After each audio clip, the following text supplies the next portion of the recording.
Hello everyone, welcome to my channel learn with Faiza. आज हम एक ऐसी हेल्थ प्रॉब्लम और उसके सोल्यूशन के बारे में बात करेंगे।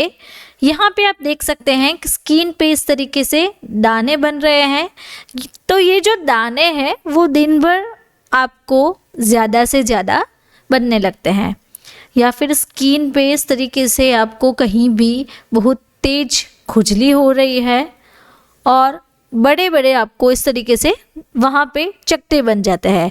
यानी कि जब भी आप ज़्यादा से ज़्यादा खुजा रहे हैं तो खुजाने के बाद आपको इस तरीके से चकत्ते दिखते हैं, शरीर पे लाल और भूरे रंग के थक्के बन जाते हैं। तो जब भी आपके स्किन पे दाने बनते हैं तो वो दाने के कारण आपको इस तरीके से भूरे भूरे थक्के बन के वहाँ पे स्पॉट्स छूट जाते हैं और छोटी छोटी फुंसियाँ पूरे बदन पे इस तरीके से निकल आती है। त्वचा में आपको रेडनेस भी हो सकती है। तो ये जो सभी हेल्थ प्रॉब्लम है, उस हेल्थ प्रॉब्लम को या फिर ये जो सभी सिम्टम्स हैं उसको हम कहते हैं एक्जिमा। तो ये एक ऐसी कंडीशन है जिसमें आपको इचिंग हो सकती है, रेडनेस हो सकता है, स्पॉट दिखते हैं, एक्ने भी होता है। तो ये यहाँ पे आप देख सकते हैं इस तरीके से पूरी ये जो है वो डर्मेटोलॉजिकल कंडीशन है।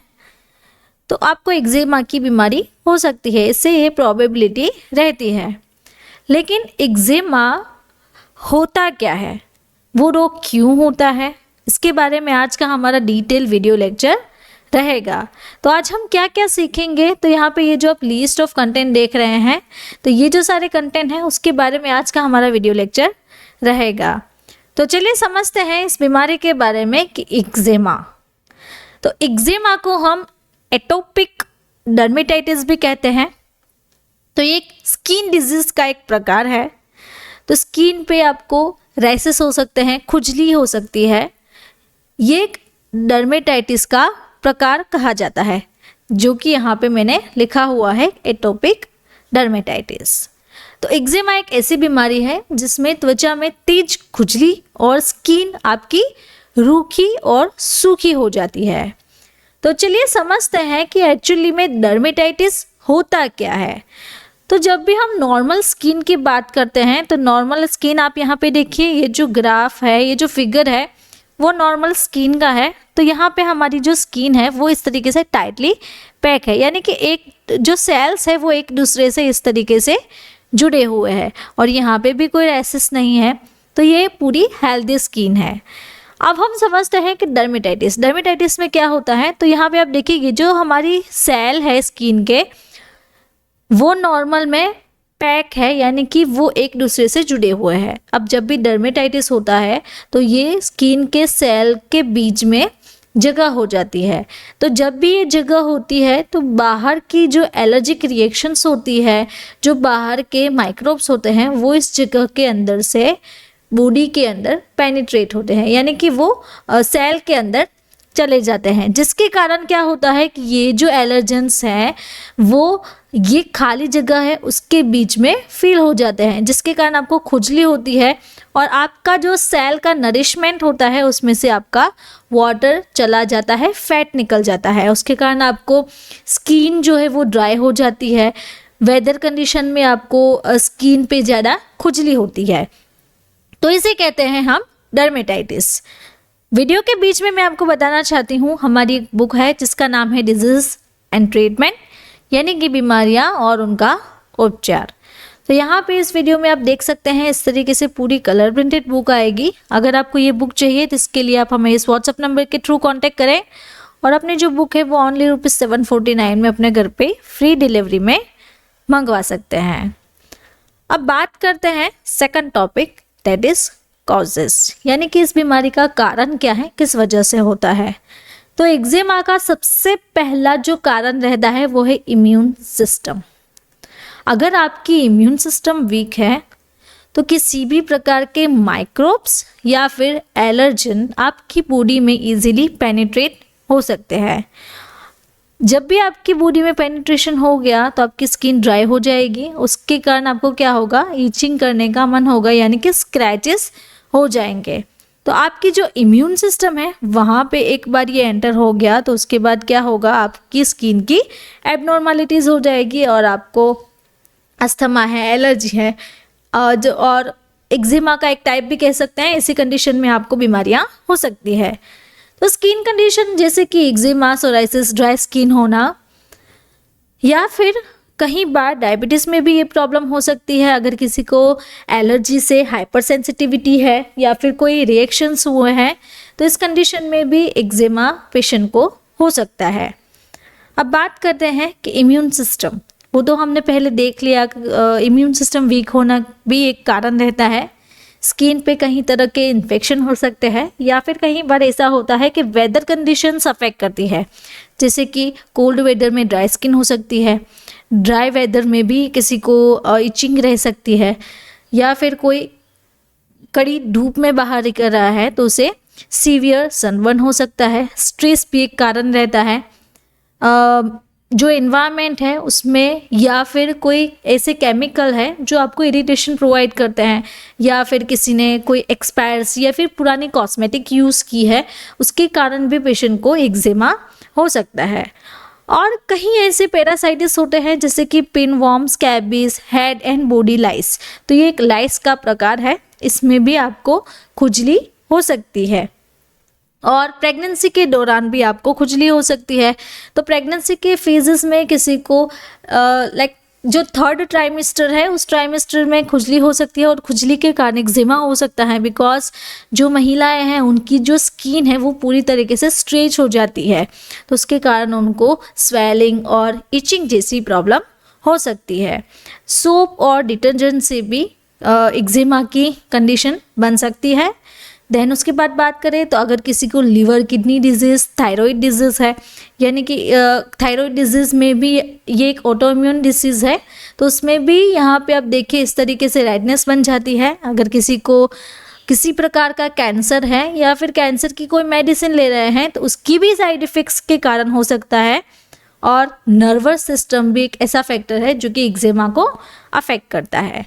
तो ये जो सारे कारण हैं उस कारण से पेशेंट को एक्जिमा हो सकता है। सिम्टम्स के बारे में देखते हैं कि इसके लक्षण क्या है, कैसे लक्षण दिखते हैं। तो पेशेंट की जो स्किन है वहाँ पे ज़्यादा इचिंग हो सकती है। इचिंग के कारण स्किन पे बम्प्स बन सकते हैं, यानी कि जो चकते हैं वो हो सकते हैं। स्वेलिंग हो सकती है, पैचेस बन जा सकते हैं। तो यहाँ पे आप देखिए ये जो है वो इस तरीके से पैचेस बने हुए हैं खुजली करने के बाद में। इरिटेशन रहना, रैसेस हो जाना, स्किन कंप्लीटली ड्राई हो जाना, बिकॉज वाटर आपका जो है वो निकल जाता है और उसके कारण आपकी स्किन जो है वो ड्राई हो जाती है। तो एबनॉर्मल सेंसेशन जैसा भी फील हो सकता है।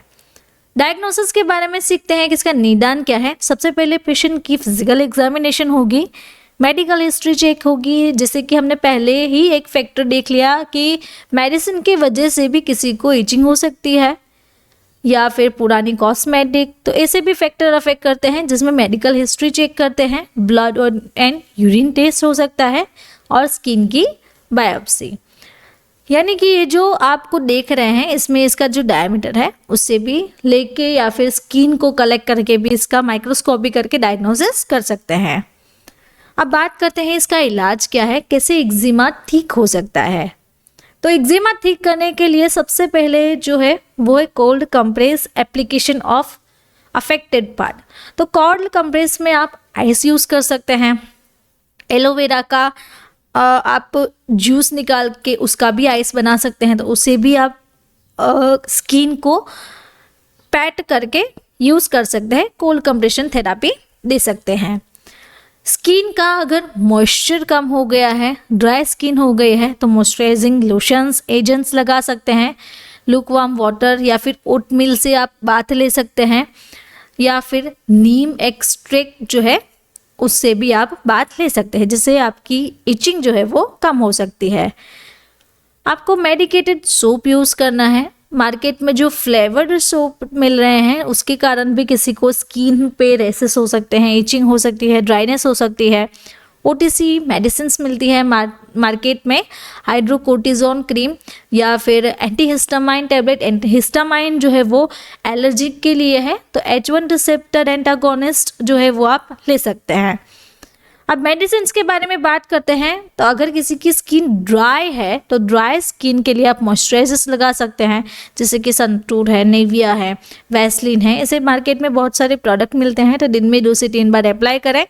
और किसी को एक्जिमा प्रॉपर है, डिजीज आइडेंटिफाई हो गया है, उसके लिए यूसेरीन नाम की आपकी मार्केट में क्रीम आती है, तो ये प्रॉपर एक्जिमा के लिए है।